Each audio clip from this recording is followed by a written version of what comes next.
Now, Southampton have had their own money worries in recent seasons, but their fans have been cock-a-hoop at rivals Portsmouth, teetering on the brink. Could the Premier League side stay afloat in the Cup? Commentary at St Mary's from Kevin Gallagher and Clyde Silsley. Bassinas trying to pick an almost impossible pass for O'Hara. There's just no time for that. Lallana got Lambert to his left. Papawigo waits in the penalty area. Lambert crosses. Wigo's onside. Terrific save by James. No flag. Wonderful stop by the England goalkeeper, but what a chance for Ndai Papawigo.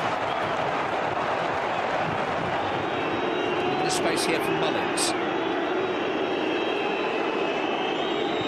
O'Hara. Header away is by Perry. Wigo's lost it to Diop, and it's hit by O'Hara, and it's a fantastic save by Davis. Wonderful strike from range by Jamie O'Hara, matched by the stop of Kelvin Davis. Well, I mean, he's no right to hit this, has he? But he sees it. Jaide's coming out first time, but what a strike. But look at that, it's just a little bit straight. Gives Davis that chance to stretch his 6-foot-plus frame.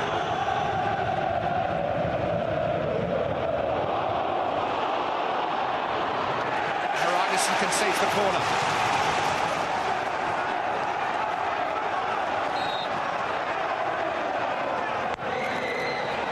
David James has lost it! Oh, what an opportunity! Jaide couldn't take it. He was as surprised as everybody that David James made such a basic error. Antonio holding off Bassinas. This is a good break by Antonio, and he's got support here. Over the head of Lambert. Lallana, good save by James! And hooked away by Wilson. I say a good save, Kevin Gallagher. It was better than that. Oh, that is unbelievable. That's top draw, world-class goalkeeper. Dindet into the path of Yebda. It'll come through Taka, and now for Owusu Obey. Portsmouth lead. The substitute scores his first ever goal for Portsmouth. Well, what can you say? You know, this is about taking your chances.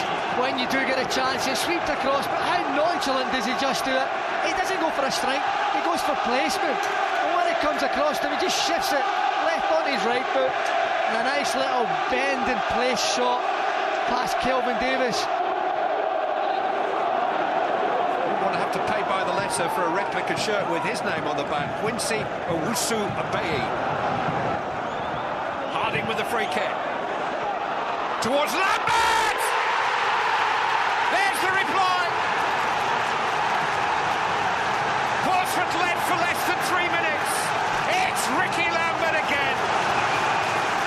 38 games for Southampton, 24 goals. And as soon as that free kick was airborne, only one man was ever going to get on the end of it. Goal by a man from Ghana. Cancelled out by a man, this man from Liverpool. Ricky Lambert. Away by Heradison. And Owusu Obey is back on the ball. Picky on to his left, in down to his right. Belhag is in the break too. He's played in Dindan. There's a great chance for Aruna Dindan. Davis got his feet to it but couldn't keep it out.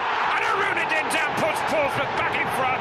South Coast Derby springs to life with 3 goals in less than 8 minutes. Oh, Chris Perry's just unlucky. He's trying to block him with his foot. But Dindan, once he gets his eyes one-on-one with Davis, there's only one thing in his mind. He's going to try and lift it over him. Davis very unlucky.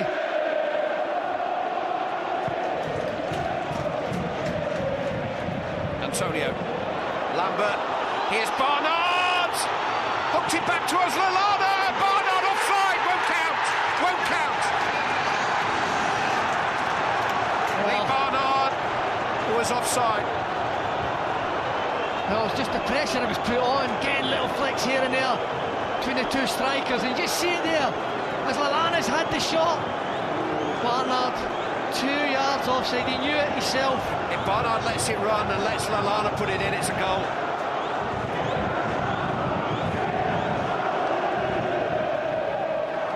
towards Jaidi. Hooked away by O'Hara, and Dindan will chase this down. Perry's got to win it, and does. O'Hara, though, with a beautifully guided ball into the path of Belhadj, and a chance for Portsmouth to seal it here. Belhadj, 3-1! Smiles on Portsmouth faces. There haven't been too many of those in the last few weeks. But nothing could have given this club, this team, a greater tonic than victory at Southampton. You know, he's having a look up. He didn't look the most confident. He's having looks to see if he can play it. But what it's done is it's shifted the goalkeeper off his line. Just there, and there you go, look. It's opened the corner up for him to roll it in. O'Hara again coming out with the ball. It's another Portsmouth counter-attack, and it's Belhadj on the move again, and it's 4 against 3 here momentarily. Belhadj with the cross, Owusu Abe, O'Hara, 4 for Portsmouth! Devastating break! Jamie O'Hara! They can hardly believe it. It has been an unbelievable week for Portsmouth, one way and another. But it has just gone into the realms of fantasy. In their wildest dreams, they couldn't have hoped to score 4 here today. I mean, we had to give something back to the fans today because, you know, it's been a bit of a dire season for us. But, you know, today we've, you know, you can hear the fans out there have been fantastic all season, and it's good to give something back. We certainly had opportunities, especially in the first half when we should have really took a lead. David James had some terrific saves today. But we knew we was going to be in danger if the game opened up, and unfortunately we didn't lock in a couple of our corners, and those quick breaks killed us. I read the decision of the judge, and she understands that it's not a normal business. It's not a business. You don't buy land here. This is a club, that there is fans behind the club, there is players that are playing for the club, there is staff. So they need to think about this and not punish the people that don't need to punish. And the club, I have a feeling that the club will stay, and they will find a way what to do.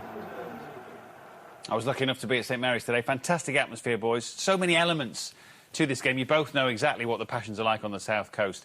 Obviously, with all the off-the-pitch stuff for Portsmouth, Southampton have not long been through it themselves. And I just wonder whether, I don't know, we've seen Joe Hart today and David James, perhaps without a couple of those saves, or if Southampton had been a bit more clinical, it might have been a different game, George. Yeah, I think first half, Southampton were the better team. Had opportunities. David James has made some great saves. This is a classic one where he's got down very quickly and he's got the rebound. And if Southampton manage to take the lead, it's a different game.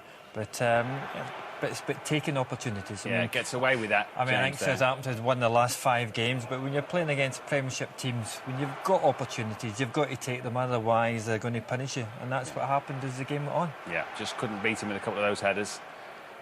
That's J-Mo. I think you've got the best and the worst of J-Mo there. You know, he's brilliant sometimes, and then you get a slight slip by him where you've got the corner and it nearly cost him a goal. Yeah, it was interesting, actually, his own reaction once he'd let that one through his fingers that he got away with. He was berating himself for minutes afterwards, knowing that he'd got away with something that he... Yeah, and then he got frustrated with the one that he made the save because their picking up was poor, Portsmouth at the back. And you can see sometimes with David, his frustration comes out with him. Now, we've talked about midfielders, combative or otherwise. Jamie O'Hara was important. He was fantastic today. He was involved in everything that happened. I think in the first half he dug in and he needed to. I think this ball here outside the left foot, it was a fantastic ball for Belhadj. And I actually think Kelvin slightly makes a mistake here. He's gone for a little dummy, and I think he should have waited and been more patient. He does a little shimmy just as he do it. He moves across and it opens the go up for him. Of course, he was your keeper at Southampton, George. I mean, Kelvin's been absolutely fantastic in the last couple of seasons for Southampton, but you know, these are quality strikers, and the last couple of situations have broke on Southampton and then give them half a chance, like Jamie O'Hara, it's the back of the net, and that's where top-class opposition. And that's, you know, it's a very small dividing line between winning and losing. Southampton, through the first half, a good part of the second half were the better team, but didn't take their opportunities. And that's, you know, what's necessary when you come against top-class opposition. Indeed. Tough days to come, but this day, at least, belonged to Portsmouth. There is one more game to round